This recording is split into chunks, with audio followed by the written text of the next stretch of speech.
Assalamu alaikum everyone. My name is Journalist Bette Dam and I am your host today. This is the last session of the day and the topic is Lost to the World, a memoir of faith, family and 5 years in the terrorist captivity.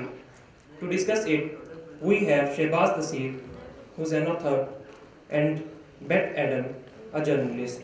Thank you. Okay. Shahbaz. It's an honor to meet you. Thank you. I read your book in one go from the plane in Brussels to Abu Dhabi. I couldn't stop because of the way you wrote it. It's a very gripping, detailed, and also very human story. Not angry or just like almost a matter of fact sometimes. Sometimes a little bit humor. I was sometimes smiling in the plane when my neighbors were like, what is he smiling about? And of course, I wrote a book about Mullah Omar, and I traveled while you were basically kidnapped and traveled through Zabul and Uruzgan. I was there too. You're the only other person. I was the only other person. I think maybe we have crossed paths without knowing, which I is was bizarre. probably in a burqa. Me too, actually. Yeah, so it's an honor to meet you. I will actually start off like how, because it was also extremely traumatic experience with a lot of description of the absolutely horrific torture you went through. How do you feel to talk about it now? How do you feel to be remembered of this now your book is out? It's interesting. A lot of people ask me this question: that are you comfortable talking about Yes. what you went through? Because of all the pain, it's Physical pain is, and it's something that after a while you come to terms with. You can even describe it, explain it to people. And so the physical side of it, as traumatic and painful as it was, is not actually what was hard for me. It was the solitary, the battles that I had to actually fight with my mind. And somewhere along this road, I realized that when you're in solitary confinement, when you are being tortured, it's your own mind actually that's your biggest enemy. And I had no kind of formal education or university courses that helped me through this, but I had a few people, now that I think about in my life. My father, yes. he always spoke very proudly about his time in solitary confinement or the time that he was tortured by General Ziaul Haq. He had a sense of pride about the entire thing. And when he would describe some of the things that the police or the military used to do to him, you just kind of wonder what he was talking about. But the sense of pride came because they managed to accomplish something. Yeah. And that was to, throw Ziaul Haq out and bring a democratic government for the people of Pakistan. And they had struggled for many years for their cause. And so I, through my childhood, listening to my father and then going through my own experience, I realized that, if you do manage in your life to survive something, no matter how painful it is, whenever we think back about it, we always smile or find it funny. And that, remember how awful that time was, how I used to pray, how sad I was, how upset I was. And it's past. And whenever something passes, I think you should be grateful. I'm very grateful that I have I don't know if it's a second chance or a 10th chance if you read my book. Yes. But I'm actually very grateful that I have a chance to, not just to be alive, because I feel like so many things could have happened to me along the way that maybe being alive wouldn't even be worth it. But to be alive well, physically, mentally, to have, everything functional as they. And I was telling you earlier that one of the things that my kidnapper wanted was not to indoctrinate me into their way of life, but to actually break me Yeah. because they actually blamed, say, me or the government or the people of Pakistan Yeah. for how their way of life is. Yeah. So I was a guinea pig for a different exercise, not an exercise Change. yeah. Yeah. Um, and so they did, there's this line in the Quran that I used to read a lot, in which Allah says that let them do their best, and then they'll see, the cards that I have. And I always believed in that. Yeah. And that sense of optimism, again, it came from my father, and the humor, it comes from my uncle. He's not with us anymore, but he was just, I can't remember a time in my life that things were bad or down, or, as they say, the chips are down. And he didn't have an optimistic or humorous approach to life or to situations. And, I've taken, whether my mother is a very patient woman, she has something that we call sabr, which I believe is, a core principle of faith. You have to have patience. You have to have patience when something bad happens to you. You also have to have patience and be humble when something good, Yeah. when you do something good. I mean, yeah, I don't know, maybe I wonder about the audience. I think many know you here and know your story. Oh, yeah, okay. The lights are very bright. I try to see you, but it's very difficult. Um, but do you think we need to summarize it a little bit, what the book is about, for the audience? Yeah. Would Do you we need like me to summarize? Yeah? And will you answer her question by addressing us? Oh, sorry. Sorry. The light really is very bright. Yeah, the light is very bright, but we will try, yes. So, this book, it was incredibly difficult to write. As I was writing it, I felt like I was writing three books. One about the person that I was, one about what actually happened to me, and the third book seemed like the entire story was about my father, because he was such an important person in my life and played such an important role even throughout my kidnapping. I would always go back to his experiences to find strength.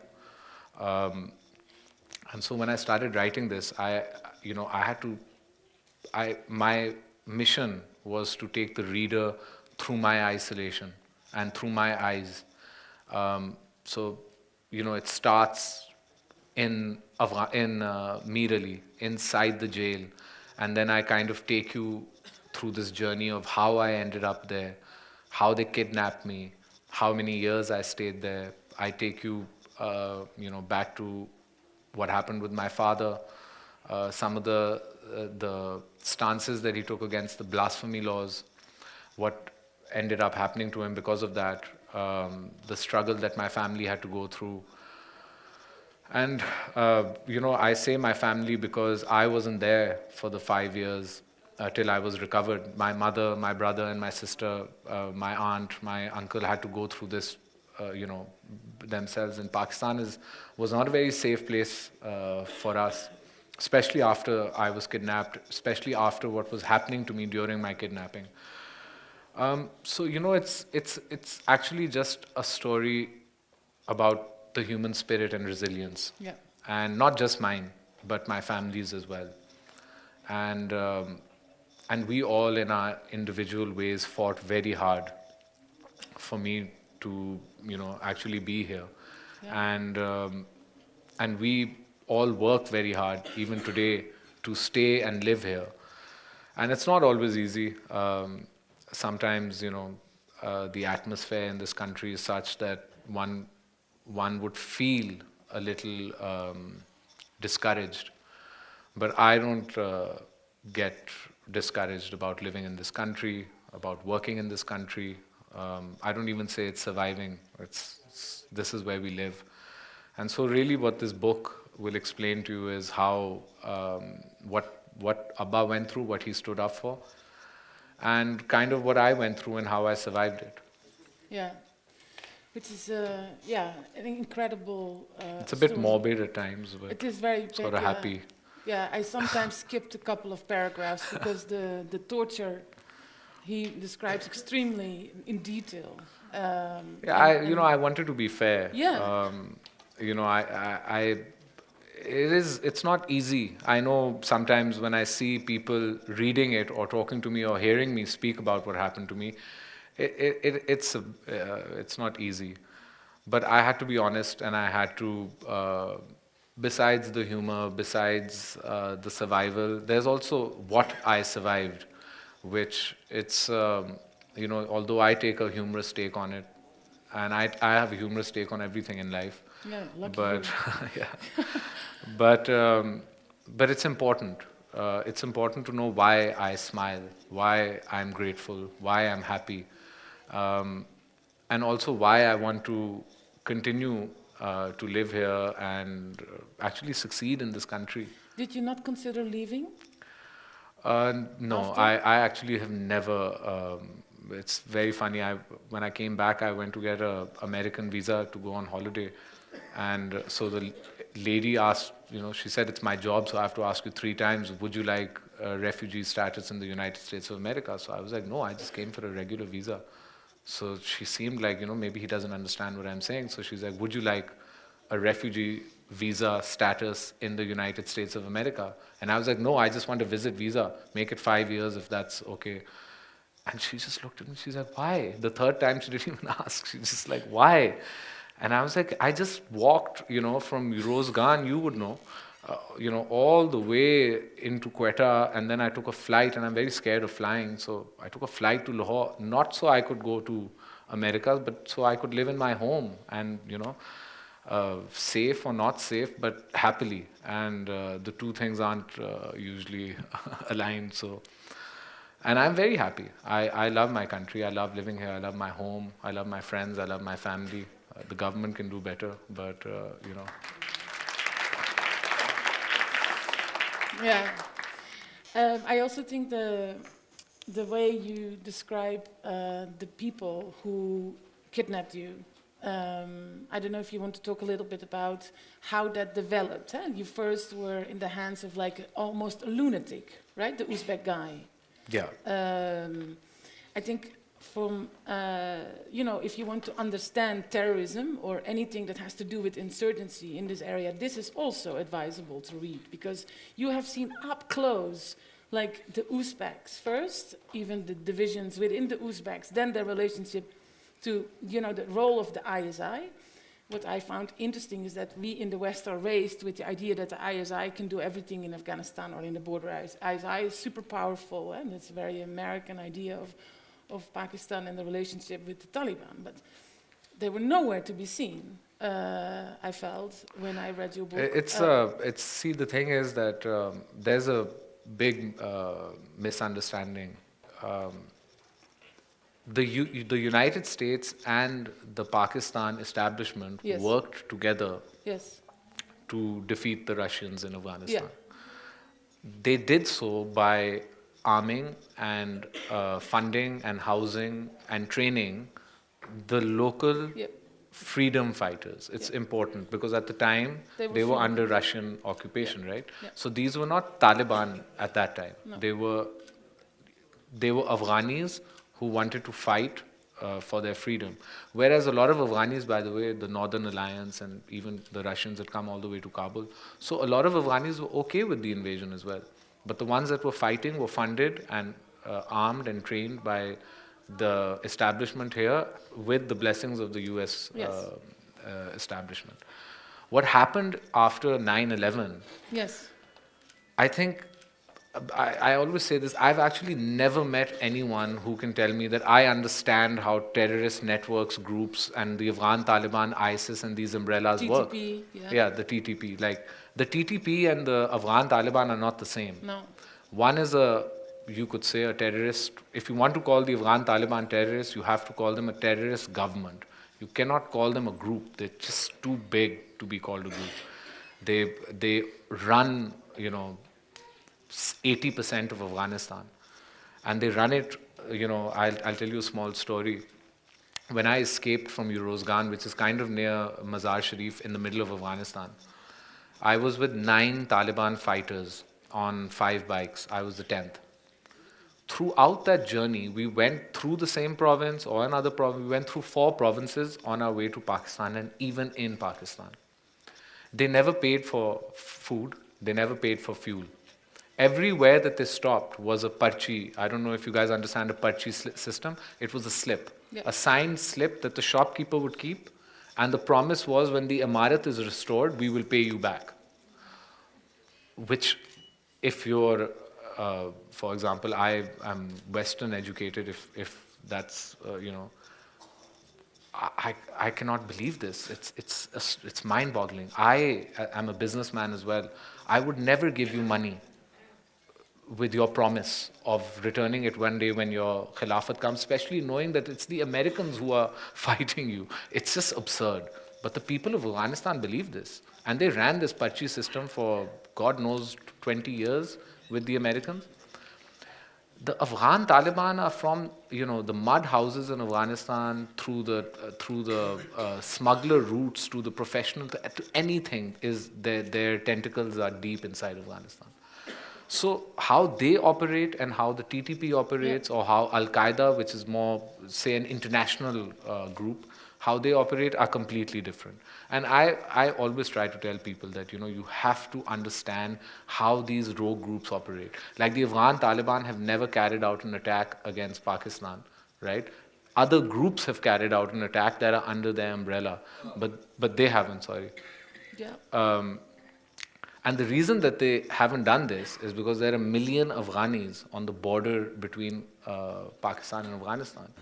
And what this one Afghan commander told me was hilarious. He said, when 9/11 happened, we collected $1 million from Karachi, not rupees, $1 million from Karachi, from the poorest people that you can imagine, and the women were giving things in their ears that wasn't gold, it was metal.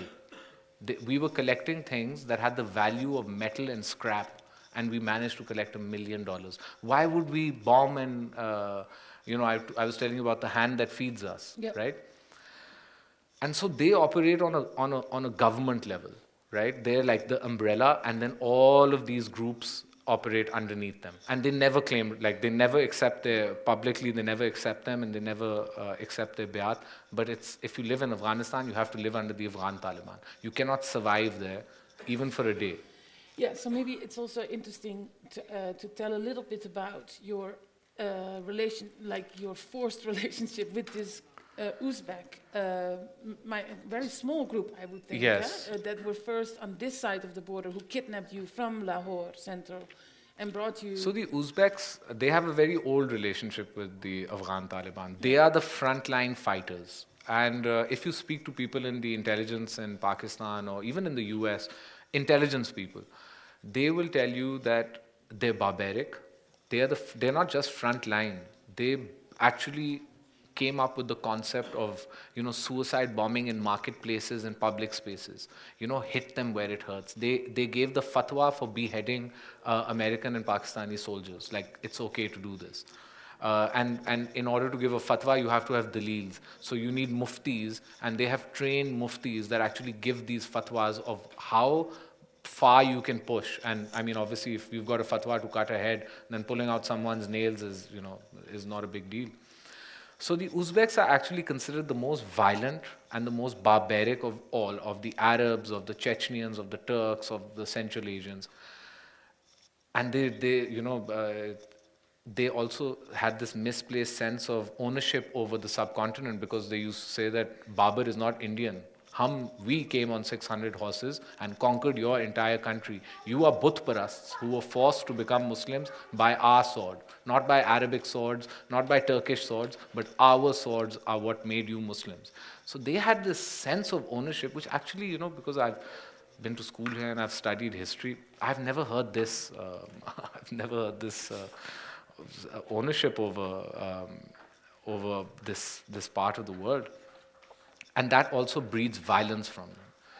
And so with me, my kidnapper, I tell you, he was something out of one of those movies, but those like those torture movies were Saw, Hostel, or some, some Yeah, crazy. too. And as crazy as he was, I was droned, and we went in a drone strike, and I was very badly injured, and they had to hide me. So he built a small jail inside his house. And when I was inside this house, I came into contact with his family and the children and his brother-in-law. And they, his youngest son, who must have been 6 months, 7 months, and this must have been 2012, towards the end of 2012, I'd been kidnapped for almost 2 years now.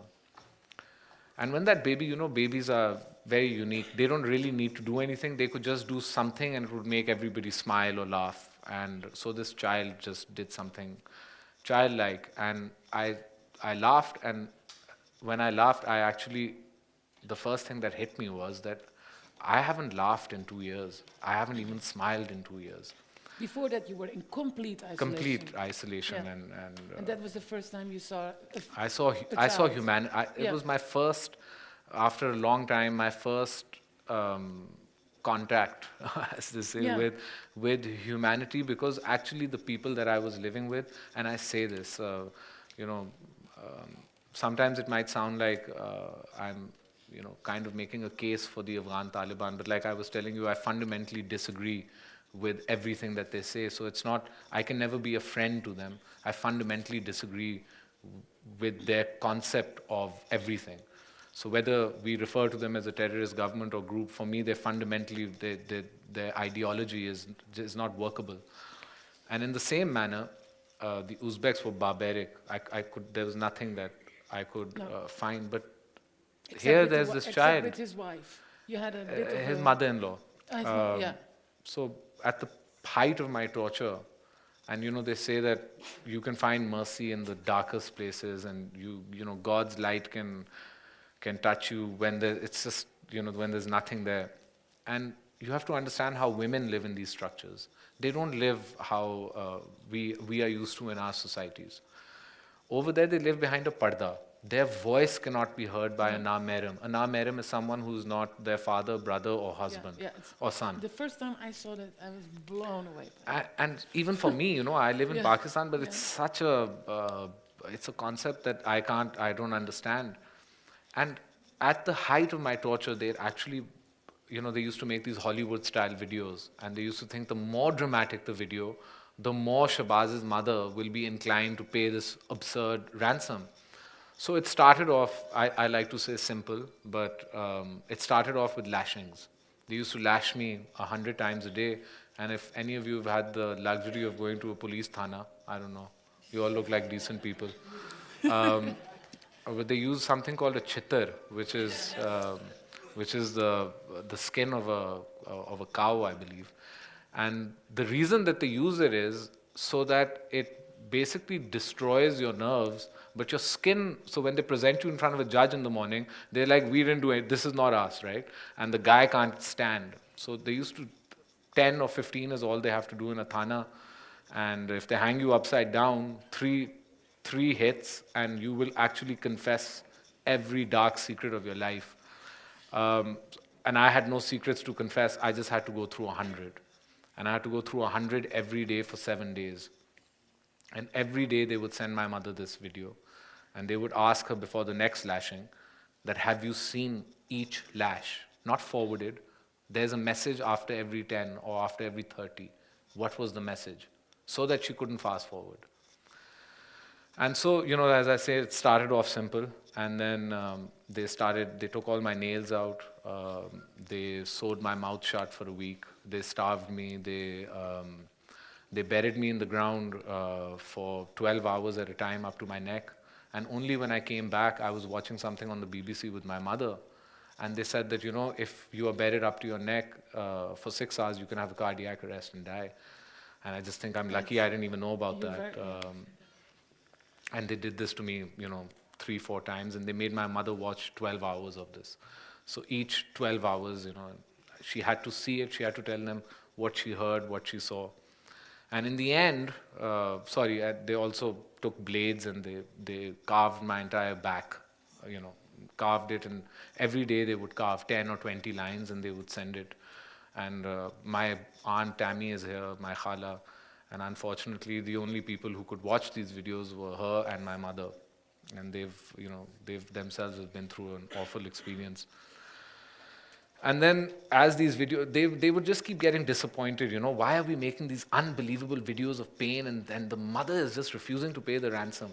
And it was insane high, huh? It was insane. My mother was helpless and she used to beg them. And in the end, I remember once she just said that I have to leave my son in God's hands because you're not willing to listen to me. So at some point, the contact is hardly nothing anymore with your months mother. at a time. Yeah. The first time I heard her voice, it had been 6 months and it could have been anyone. And I always felt I could not recognize it. I had not heard her voice in 6 months. I had a picture of her from a newspaper that I kept, but when I heard her voice, it was very alien. I knew it was her. It could have been anyone, and I felt so ashamed. It was a very difficult day for me because I thought, here's this woman who's raised me and loved me and taken care of me throughout my life. I took my first steps. She's holding my hand, and now I've in 6 months, forgotten her voice. Like, what kind of a person am I?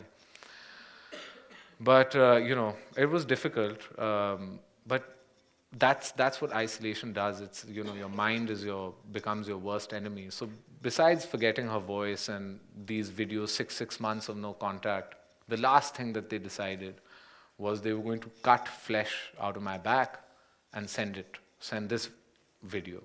So they didn't actually realize, but when they cut these pieces of flesh from my back, I bled so much that, there was a blue, those things that you wash clothes in Pakistan. It was like a blue bucket like this big. And it was just filled with blood. And I was standing in it. And it was just pouring and I was collapsing. And they wanted to cut another piece, right? So they weren't done yet. And I just remember, I heard this like roar, but it wasn't a man, it was a woman. Yeah. And my Uzbek was very weak, but basically what she was saying was, you can't touch him. He's a guest in my house. You can't do this. This was my kidnapper's mother-in-law. Yeah. And so, she had experienced 4 or 5 months of them torturing me. And imagine her husband was Muhammad Tahir Farooq, who was actually the guy who founded the IMU. And since Which is the Uzbek organization, and since you have researched on Mullah Umar, you would know that Mullah Umar was the Amirul Momineen. Yeah. The Amirul Mahajirin was Muhammad Tahir Farooq. He was in charge of all the foreigners that used to come into Afghanistan. He was their Amir because he was Uzbek. So they were very powerful people, and he was a master. I don't know what the word is, but I don't want to say manipulator, but his sermons would lure children, young boys. He would rile them up. Osama bin Laden, and this might sound strange, was more soft-spoken than Muhammad Tahir Farooq. And Mullah Umar, you can't find any documented video evidence of anything of his. So Muhammad Tahir Farooq, during the height of the Taliban, was actually the guy that used to give the jihadi sermons to all the fighters, remind them why they're fighting, why they're jihadis, why they're in Afghanistan. So for this man's wife to save my life, it's almost like, God was, it was a miracle. God, there's this, I go to the Quran a lot because it was the only thing I had for the longest time. You could read the Quran. I could read the Quran. They thought that, he's not, but it became my source of strength. And he wanted to convert you into his thinking, but instead... Well, I don't think he gave me the Quran to convert me. I always think he gave me the Quran to mock me because of how little knowledge I had of it. And I think it really annoyed him as the years went by about my dependency on it. But also you correcting him with the... I still believe that some of the verses that are used to manipulate young children into becoming suicide bombers are just wrong. The Quran gives you no place to take your life. As a matter of fact, your life and how you lose it is the most important thing in the Quran. And that's where sabr comes. Sabr is patience. You have to have patience when things are at their hardest. And that's how you become a shaheed, is when your life is taken through the, you know, when the world is against you and you lose your life. That is how you become a shaheed. You don't sit in a masjid eating a laddu, telling young boys to go blow themselves up Yes. and become Maulana Shaheed. Yes. That's not how it happens. Yeah. So, the You started, hardest. you started correcting him, no? You had like fierce debates with the Uzbek guy. So about this. I don't know if you guys remember when the Karachi airport was attacked in, I want to say, 2014, 14. in the July of 2014. My kidnapper actually planned it, Muhammad Ali. And he executed it with the Sharia group of Tehreek-e-Taliban Pakistan. And when they were making the suicide bombers were Uzbeks. And the oldest one was 21 years old. When I was 21, I was in my last year of college, and I was having the best time of my life. So when you tell me to willingly go and blow myself up at that same age, right, that's where my mind doesn't connect with yours. I cannot understand why, the best years of your life, they say, are, these years when you're young.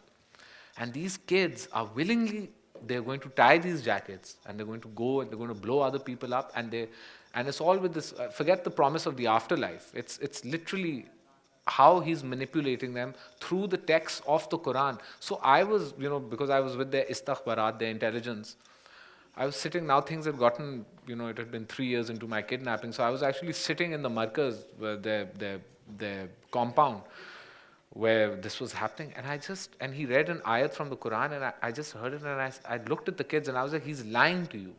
What he's saying is not what this ayat translates into. No ayat in the Quran tells you to take your life. You can't take your life. If your life is here, you have to wait for God to take it.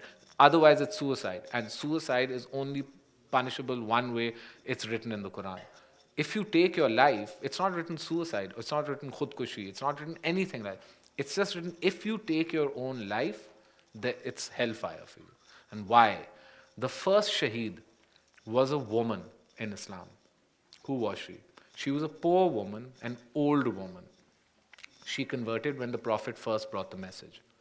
And they tied her in the desert of Makkah, and they put a big rock on her chest saying, give up the kalma. They were the powerful tribes of Quraysh who were saying, just renounce this God, just say he's not real, and Muhammad is a liar, that's all, and you're free. And she died on that kalma. She is the example of the first shaheed. She could have lied, she could have said sorry, she could have let the kalma go, she never did. And every example that you read about a martyr is someone who gives their life, doesn't take it. He can't take his life, and also, the stories of martyrs are not people who've killed thousands of, vengefully murdered people. But they've all lost their life for something that they believed in. And so that's what it was very difficult to explain to these 19 kids. They didn't listen to me, by the way. And they went off and carried these attacks. But poor kids, probably. Or uneducated, or... They were young, they came from Uzbekistan. Okay. They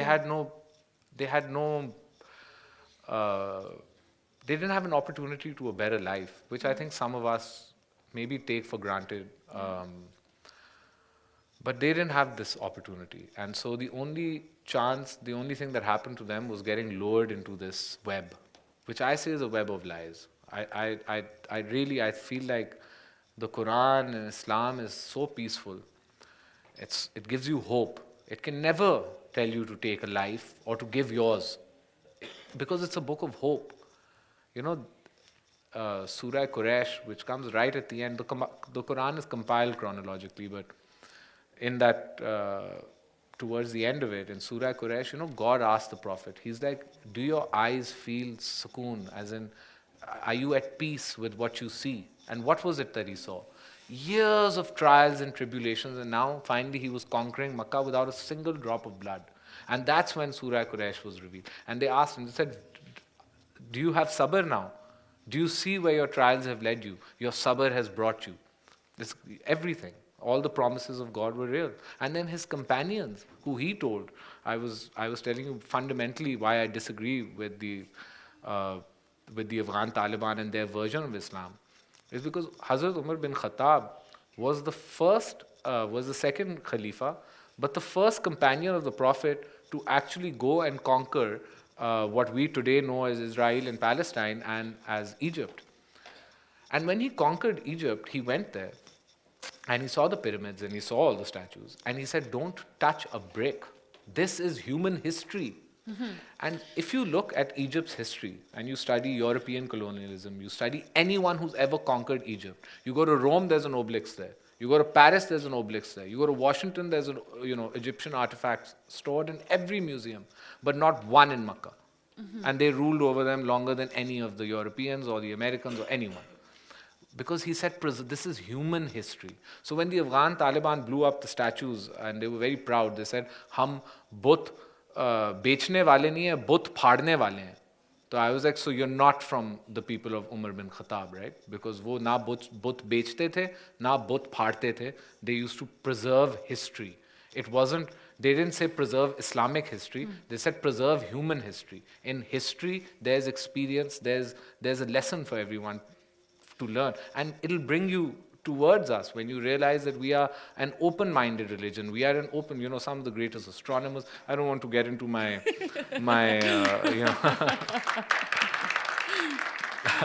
Did you ever imagine yourself giving lectures about the Quran? I always say this, or I can speak about peace, or it's the Osama bin Laden stuff that I can, the jihadi sermons that I can do. It's only two roads I know.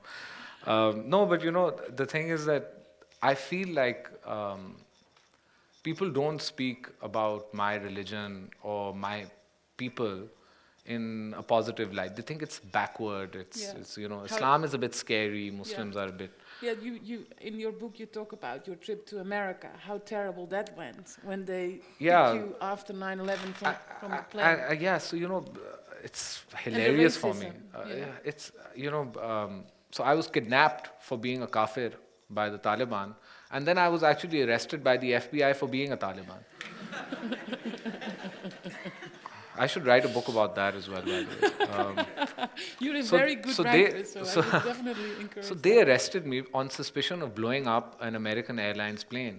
And I was sleeping in the back, okay? And I was wearing a LA Lakers jersey. I had a hoodie on.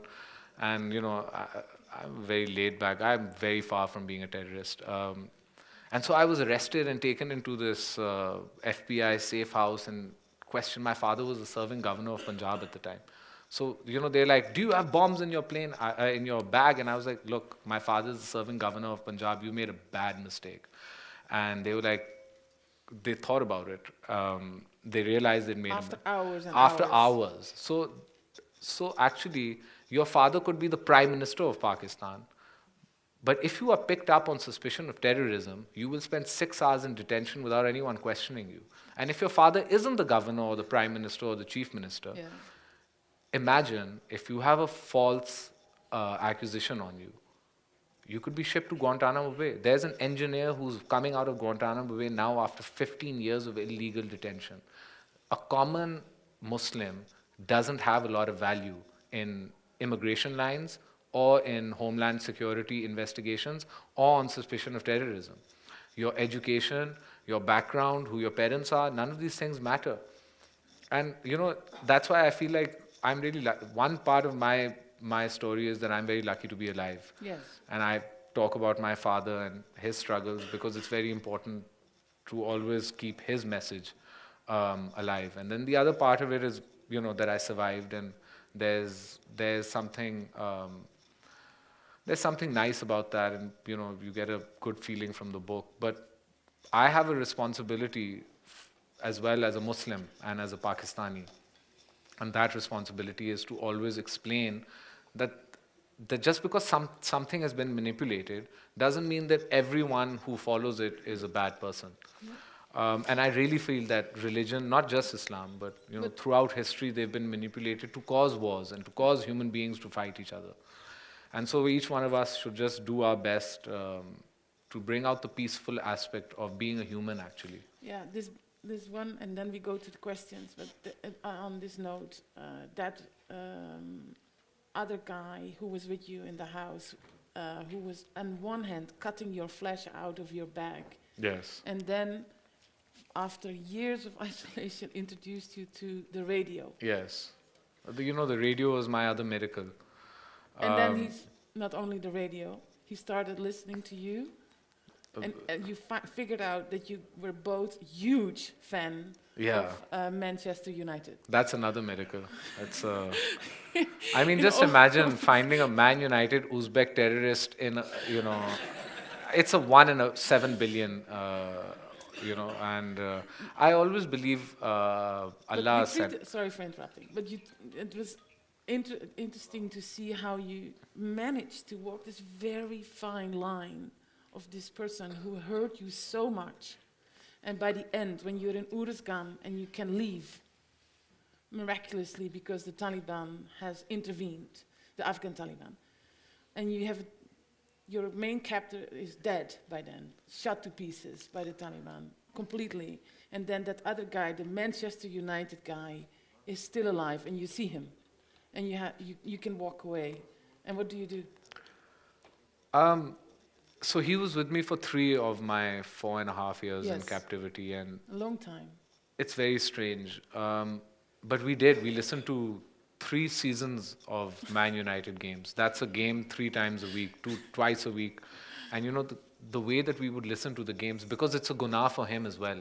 The dara is, if you listen to anything kafir, anything, Yeah. you get hit, right? And if you're listening to it with this kafir, you're going to get double hit, right? So we would be in my jail with earphones, so one in my ear, one in his ear, and we're on a radio. Now, I come from a time, I had Walkmans and CD players, so I've actually seen the evolution of these things, but I've never used a radio. And so for me, it was like, I just remember when I held it in my hand and I could actually listen.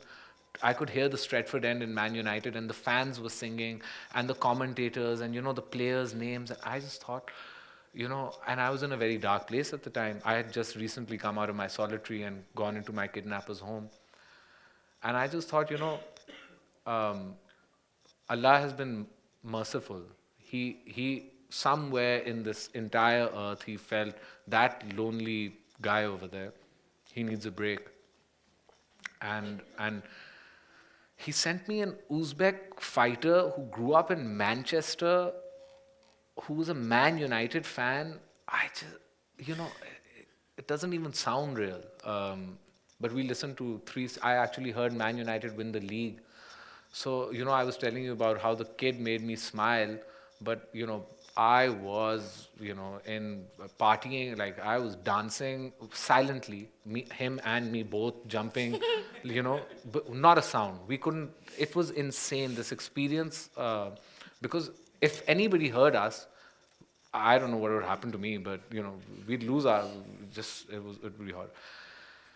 And so we had this friendship as well, Yeah. over these Man United games, because we had to keep a secret. He felt like he was doing me a favor, but the truth is he wanted to listen to the Man United games more than me. I didn't even know this option existed. He had the option.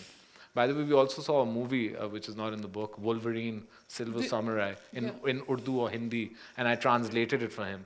So it was hilarious.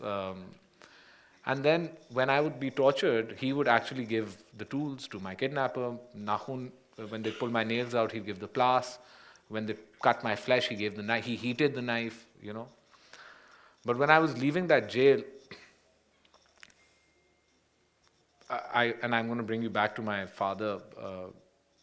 I was very young, and Abba gave me a book to read. He gave me Nelson Mandela's book, and it was actually the first book that I read. I must have been 14. Then The Peacock Throne, and then Moth Smoke by Mohsen Hamid. It's in that order. So it was very boring in the beginning, and it was very difficult to read a biography about a politician, especially when you're 14 years old, about a man who spent 3 decades in solitary confinement. It made no sense to me. But he made me read it, finish it, and then discuss it with him. And by the time I was done with that book, my mind had changed about how I thought of even Nelson Mandela. What a man, and what an unbelievable privilege that my father made me read this book. And I just remember one thing in that book, and I kept asking my father that why did he forgive that prime minister who did all this to him? Why did he forgive him? Why did he set up this truth and reconciliation? Or why did he do? Why didn't he had the world at his? The Americans called him a terrorist. The British called him a terrorist. They helped jail him. The South Africans. He walked out, and he said one thing. He said, if I let all these years of my misery and my pain and my imprisonment, if I walk out and bring these things with me, I'll always be a prisoner. And the reason that I don't want to be a prisoner. I've been a prisoner too long. I want to be free. I want to be happy. And I want to now do the things that I spent all this time in jail for. So, I was telling you, I've never had any kind of education that could train me for this, but that one book that my father made me read and his own experiences. And that's when I saw him. I saw the man that made me listen to these games. He'd lost all his friends. Yeah. He'd lost all the women and children. Everyone was dead. He didn't know if his own wife and child was alive. Because my kidnapper, who was a mufti on the radio, he gave an order. He said, all the women blow yourselves up. It's better to die than to be a prisoner of these Taliban. And imagine there is actually a story in the Quran about prisoners of war and how if you die in jail, it's the ultimate, he used to tell me this, okay, you'd be lucky if you died in our jail because then you'd be a shaheed, wouldn't you? Because you've accepted Islam and all this. I was like, I was a Muslim before I came here, but anyways. And now the same man is telling all the women to kill. Why was he doing? His own sense of insecurity. Maybe the Taliban will do to them what we would do if we had done this to the Taliban, which is distribute the women, distribute the wealth, and enslave the men. This is their mentality. This is the kind of mind he had. So he thought that if the Afghan Taliban defeat me, it's the same mind, right? Yeah. But they didn't. They didn't want the women. They didn't want the children. They just didn't want this guy to give a bayat to ISIS and to delegitimize the Afghan Taliban. So at some point, this group is turning its. They went from the Afghan Taliban to ISIS. And then the Taliban intervened. So when I was leaving, I just looked at this man. When they used to torture me, they had this. They were like this. They felt they had the governor of Punjab's son, and they were tearing him apart, and they were torturing his mother, and the Pakistani government, and the army, and the intelligence. And they're very powerful men, because they can do this. And that same man was, sitting like this. He didn't know if he'd even ever leave. And so I did what I've learned from my father, what I've learned from my mother. And I told him, I was like, I'm not taking this with me. What you've done to me in these 4.5 years, and you said that you did it to me for Allah. So, for Allah, I forgive you, because that's what I learned. And,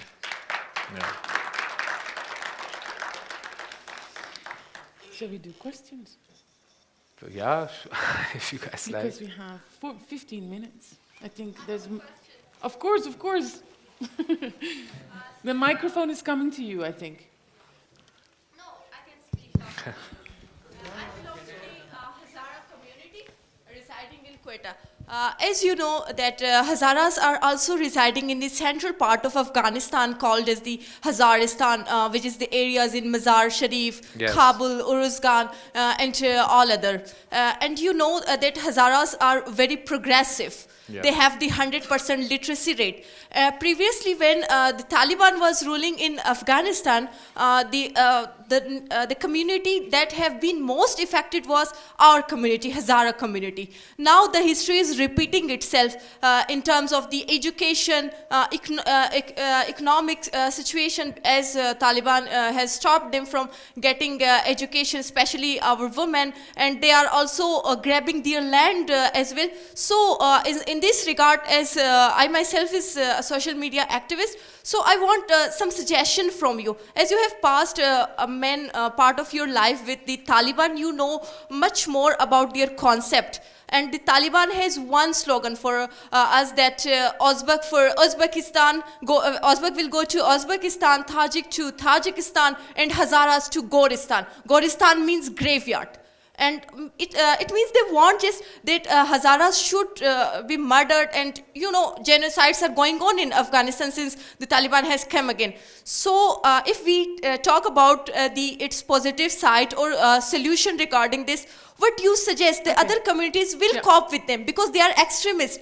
They will cope with them. But what about Hazaras? Do you have any suggestion for us, or the only solution is that we should escape, take immigration, as in past we did it? If you have some suggestion or recommendation for us that how we can maintain, please. So actually, while I was in prison with the Uzbeks, they kidnapped 19 Hazara men and they killed them. So it made me realize how lucky I was that I wasn't an Ahmadi or a Shia or a minority. I was, sect. And you'd be surprised how far that can take you. So when they ask me, are you Sunni or Shia? Bang, Sunni. No confusion. As far as the solution is concerned, I have never found these people, and that's why I had to tell you that although I don't like people calling them a terrorist group, they should be taken for what they are. If you want to call them something, call them a terrorist government, because they are a government. But I don't fundamentally agree with anything that they do, right? Their persecution of minorities is something that's against Islam. Islam has not told you to persecute any minority. It's to give them, it's to house them and safeguard their rights, right? I don't know. The Americans have failed trying to do something with these guys. They can't be negotiated with. I always urge, every time I meet someone in Pakistan, and they say, we should talk to the Taliban. I'm like, you're talking to the Taliban. You're doing muzakarat. They are buying time and position. And they will talk, when they have a position of strength, they will hit you. They will never ever they're not people that can actually work with anyone else or work with anyone else's values. That's the most important thing. So I wish I could say something, because it's not Pakistan. Pakistan is not like Afghanistan. In Pakistan, if a minority is persecuted, there are platforms available. Other Pakistanis stand up. Even though, yes, there is an extremist element here as well. I went through it with my family. I'm not even Hazara, but we could not even go out in public because, somebody would kill us or just calling us all kinds of things. So it's a very difficult situation. But when I speak to Americans, people that are involved in policy or military, I always tell them, you have to now sit on a table with these guys. They're running this country. You can't nuke them, and you failed at war. How would you talk to them then? I wouldn't talk to them. No, but the Americans. Okay. See, diplomacy. I'm not a diplomat, but for Western powers that have been at war with Afghanistan for 15, 20 years, they have to accept firstly that they've lost a war and then sit on a table with these people. I do think, even though I was telling you that it's my personal opinion, is that the role of the ISI has been blown way out of proportion. They're not as powerful as you think, okay? Everyone is as powerful till when these people need them. As soon as they don't need them, no one is powerful. But this country has a root. And we as Pakistanis, if these are our neighbors, we should be very clear with our government. What is the approach that you're taking with this country? What are the values that when you sit down and talk to them, what are you talking to them about? What are the values? How does it affect the people of this country? Does this extremism come here? And then you come to the issue of minorities. Pakistan has more refugees, and I hate using that word, and I would hate to use it for you, than anyone, around this region. So we are an open country. But when you're dealing with, barbarians, murderers, looters, killers, and you can't even call them terrorist organization because, they've worked themselves into a government structure, I don't know what message of hope I can give you. There was one here. Yeah. Ji. Thank you so much. I think this is one of the best session I have ever attended in last 2 days. Thank you. And I am relating. Last 2 weeks. I thought sorry, you said last ever. 2 days. Then you quickly said 2 weeks. And sorry, last 2 days. Actually, I try to relate your story with the Viktor Franklin, a writer of A Man's Search for Meaning for Life. He also talks about the purpose of life when you are in the dark. And same thing I note about like you what you said about story about human spirit and resilience. And what I suggest and what I want from you to please like at this time you use a title lost to the world, but I think next time you write a book hope to the world, because this is the one thing I get, and I'll also introduce this book to all of my friends, those who are in social You're community. very Thank you kind. so much. Thank you so much. By the way, I hope there's not a second book. Lost or hope. No, thank you. Here's a Thank you. question. Very kind. Thank you. So Shahbaz, when you were away, there were those of us, my name is Aisha Sarve, there were those of us who were very heartbroken for what you and your family endured. And we were praying for you and we were very much with you. You know, Thank you. every time we would like search your name, find out what's the latest. So very glad to see this day today. Thank you. Where we see you here in person. I think it's a win. I do sense, however, that when you said that the real battle is for the sanity of the mind, the stability of the mind, I do wish and I hope and I pray that you do not come back with survival guilt. And if you have survivor's guilt, that it's worked away over time. Yeah. Because you do not need to hold the weight of the world on your shoulders. You do not need to explain away the wrong things that either party has done. You need to enjoy your life, you need to enjoy your kid, you need to be happy, and I wish a lot of happiness Thank for you. By the way, one of the problems that the people that know me have is that, you know, I'm very quick to recover. And I do, by the way, enjoy my life, and I'm very happy. And it comes from a sense of, I don't have survivor's guilt. What I have is survivor's gratitude. I was mentioning the young Hazara boys that were kidnapped. I saw them.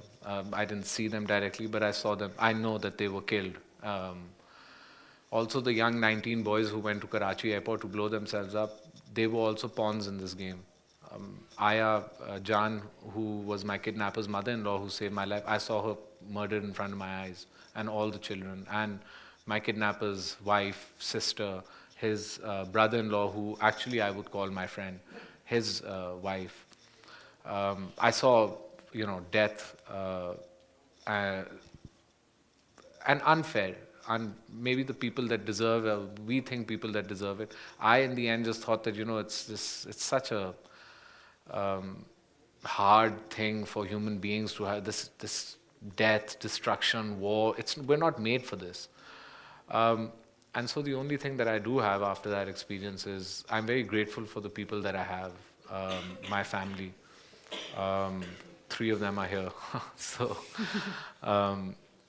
and you should be grateful if you have a second chance at life. You shouldn't, like, thank you for saying it, but you shouldn't feel burdened. You shouldn't feel like there's a weight of the world on you. You should actually just enjoy no weight and freedom and life and routine and khala telling you to keep your, you know, things straight or something. But you should enjoy that. You know, I miss the smallest things, like having breakfast in the morning with my mom every day. You take it for granted because you do it in a routine. I even, you know, people say I never want to go to work again, and I really missed going to work. I never take I never take a day off. They hate me. I call them at 7 in the morning, call them at 12 at night. They can't get a break from me. But because I miss, you know, yesterday Man United defeated Man City, and they won in the last minute of the game, and it's been 10 years, you know, since we've been, like, you know, life is just something, it keeps giving. But you have to wake up the next day, you have to breathe through the difficult days and wake up optimistic for, you know, the next day, the day that you have to be amazing. And that's what I do. Hi, Shahbaz. Yes. Hi, my name is Shahbaz. I have 2 questions actually. The way I perceive Taliban's as an identity or as an entity, I think they desire world domination. That's how I see them. So I don't understand in your kidnapping how ransom is coming along. Why they would want to have your mother pay such a big ransom? First question is this. Second question is, do you think your kidnapping was a double-edged sworded incident in the sense that you were kidnapped because you were Salman Taseer's son, and you were rescued because, again, you were Salman Taseer's son? So I'll answer your second question first. And so I don't know if I know that I was obviously kidnapped because of my father's stance against the blasphemy laws and standing up for Asiya Bibi. That is how they found me and targeted me. I have no regret, and I would do it. I know this sounds a bit crazy, but if I had to do it 1,000 times because of what my father's sacrifice was, and I would tell myself this while I was through my darkest days, that man had everything that this world can give to someone. He had power, he had success, he had family, he had money, he had fame, he had everything. And yet, it didn't even take him a split second to throw his life away. And he, by the way, knew about the dangers that he was in more than us. To help the most marginalized, some of the most marginalized, helpless people in our society. And so if they kidnapped me for that reason, they can do it 1,000 times, I don't mind. As far as the question about world domination and ransom, so obviously to dominate the world they need money, and so that's why they do these things. But I'll tell you a funny story. My kidnapper, I say this by the way before I tell a horrific story, just pre-warning. My kidnapper once came I was maybe 3 months into solitary, my hair was standing up like this, my beard was down here. And he comes to me and he says, Shahbaz, where are the most beautiful women in the world? So I thought this is a trick question to get beheaded, right? And I said, I don't know. So he said, no, seriously, tell me, where are the most beautiful women? Tell me, where do you think? So I said, Brazil. I was going the furthest that I could. And no, yeah, tell me somewhere close, Europe or something. I love Italy, I go there. I said, Rome has... He goes, yes, Rome. And then he went into a bit of an Allama Iqbal moment where he started thinking about Rome. And he goes, when we conquer Rome, I will make the Pope's home, and I'll make the Vatican into my harem. And I, almost choked because I had actually been to the Vatican as a kid. My father took me and said that, everybody needs to be enlightened, so let me help you, boy. And he took me through. And it was an unbelievable experience. And then many years later, we were being bombed out of Pakistan, and Zarb-e-Azab, we were being carpet bombed out of immediately. And, Shawal is a valley, and it has these pine cone trees. It's beautiful, but it was on fire when we were leaving. And so we get to Afghanistan, and they all fell into sajda, that we've escaped war, and they started saying, Allahu Akbar, Allahu Akbar. And I just went to my kidnapper, I was like, Rome is the other way.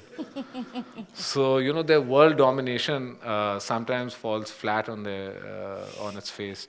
But you need money if you want to dominate the world, right? So picking up, they think that if they pick up businessmen, politicians' children, they can actually make governments pay this kind of money, which they are successful at a lot of times. But in my case, the ransom was ridiculous, and the government doesn't allow you to pay these kind of ransoms. So, Ji. We are a little bit late, but it's also the last session. Okay, yeah? Okay, so I wanted to ask you, as you mentioned, that there is some form of extremism in Pakistan as well. So I wanted to ask you, there's a class of liberals and of people who are not very extreme. And I'm sorry about your father as well. You lost him due to that extremism. I have huge respect for him. I just want to ask you that how is it possible in this immediate future that we can bridge the gap between us people with a very tolerant mindset and those extremists which are prevalent in every part By of the way, society? I understand your question. It's not only religious people that are extremists. Liberals can be extremists as well. Extremism comes in all forms. You really need to have a centrist, kind of view to things. So one of the ways that you escape extremism through religion is by having a formal education. And if you still decide to become Osama bin Laden, then your odds are just, not in your favor. But this is why I think, we as voters, as common people, as people that can protest and have rights as citizens of this country, there are certain things that you can demand of your government. And I promise you, I know a lot of people they love Imran Khan in this country. But one of the things you should demand, whether it's Imran Khan, whether it's Nawaz Sharif, whether it's Asif Zardari, is education. It's for your masses to be educated. And not madrasa education. The same education that your upper class or middle class gets. It should be a basic right for every person. And the only way you're going to combat the kind of extremism that we face in this country, which is by the way really scary. Like, I am a Sunni Hanafi, that you're reading my story. I'm a Sunni Hanafi. I am the privileged of the privileged in this country. Can you imagine if you were a Shia, if you were a Hazara, if you were Ahmadi? There's certain sects, you can't even take their name, you could be killed. Being a Sunni, speaking for them, you could be killed. So the only way you can counter this kind of arrogant, uneducated extremism is through education. And there are a lot of, by the way, great people in this country. Etizaz Saab is here. He's sitting with us. He's a force as far as countering these kind of things in this country is concerned. There are young people in this country. I personally really like Gibran Nasir. I really like Bilawal. I even like a lot of people in PTI. I really like Mona Salais. A lot of these guys, by the way, they don't like extremism. They don't want it in our society. So I go across party lines and I connect with people as Pakistanis and do the best that we can. Are we allowed for one more question? They've got a stop sign now. Yeah? Okay, sorry, they won't let you go. You're actually again a little bit in. Yeah. There is a microphone.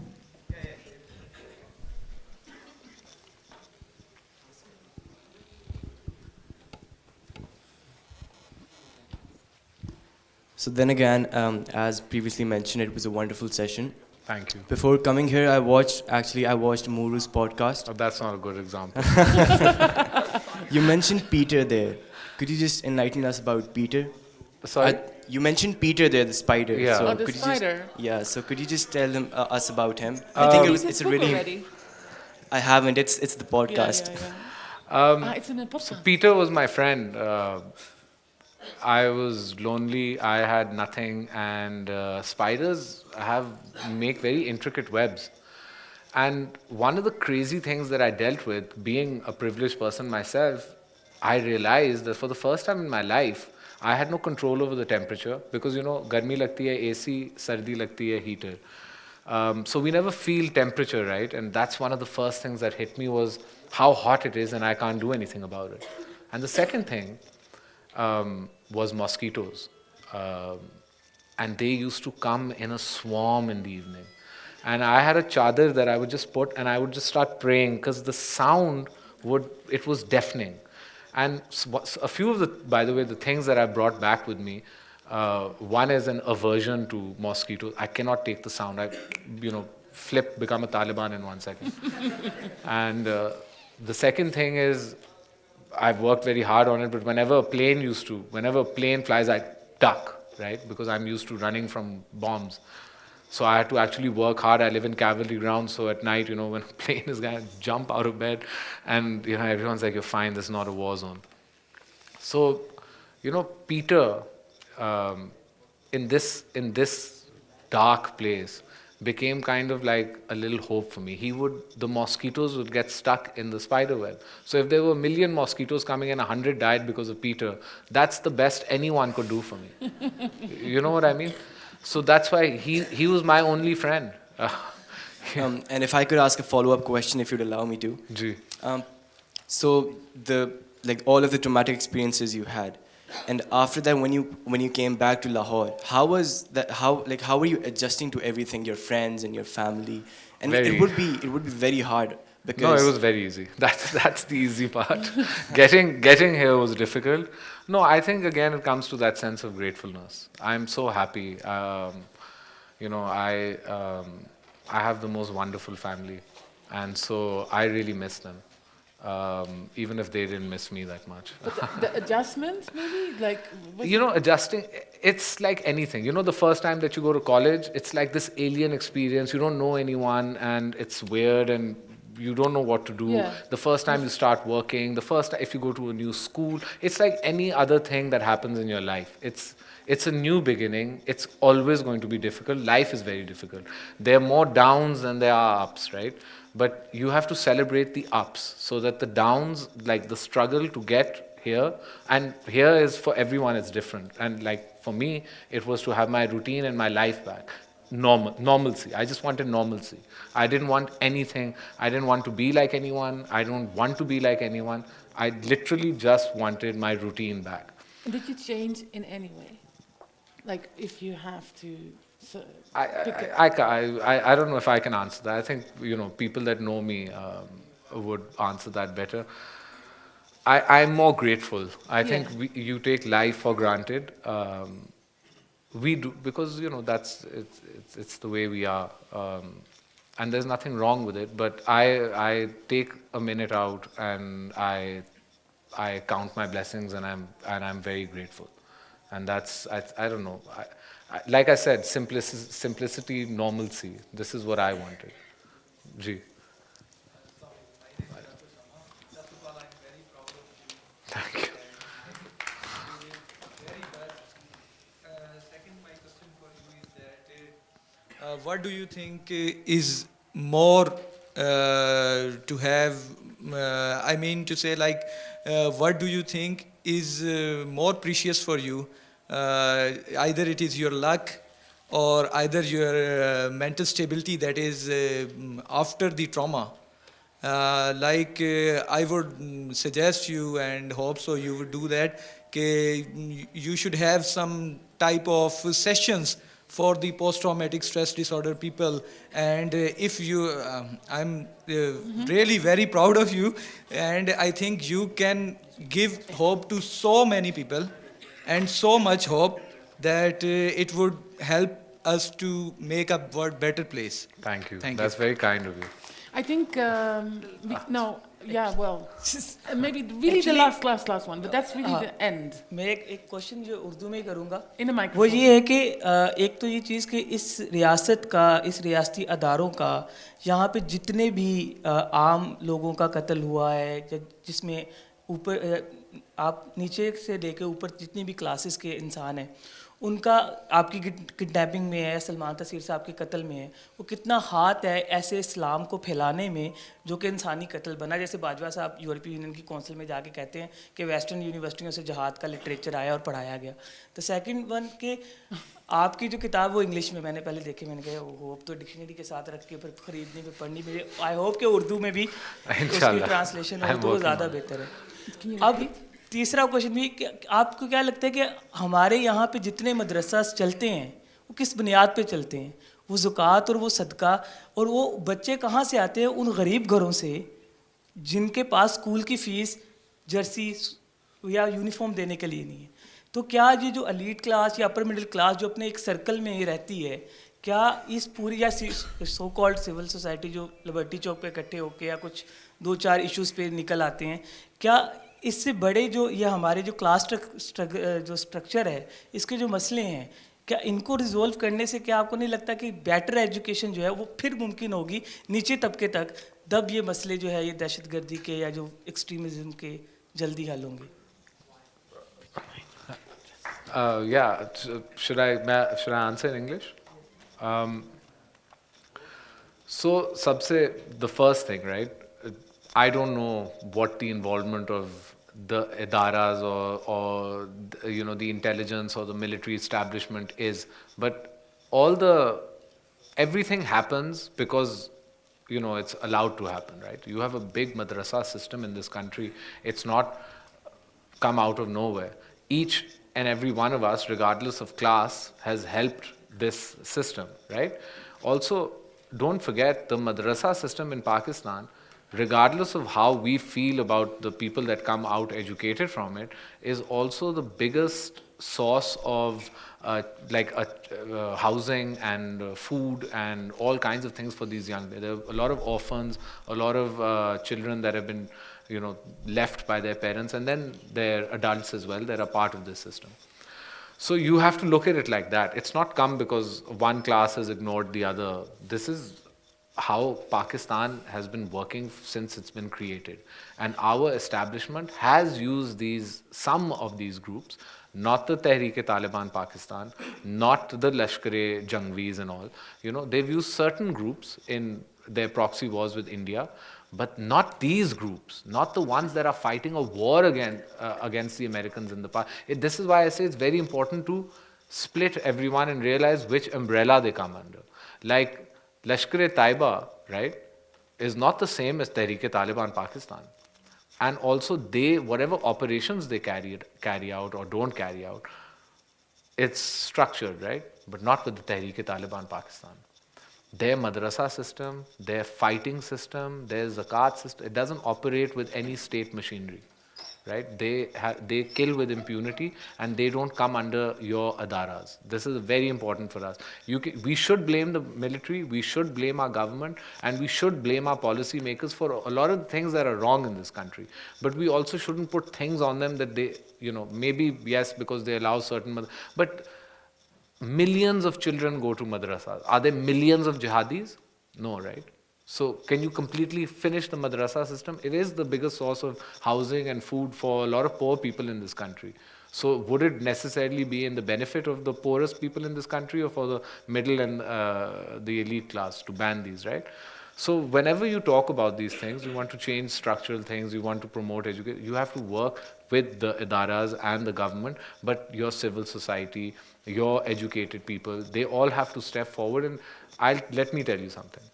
Zarb-e-Azab was, I think, the height of Pakistan society against extremism and terrorism. We've dipped since then because the atrocities that were carried out have also, we've finished this. If it starts again, I believe we have a zero tolerance policy in this country for terrorism as people, as Pakistanis. We force the government, we force the military. And I'll tell you something, Imran Khan is a very popular leader right now. He's probably the most popular leader in the country. But even when he said that, you should talk to the Taliban, people said he doesn't know what he's talking about. He's confused. There is there's zero tolerance for this in this country right now. And we have to build on it. Each and every single one of us has to build on it. I hope that answers your question. Okay, thank you everyone. You want me to say something about Lashkar-e-Taiba? I work right next to them, by the way.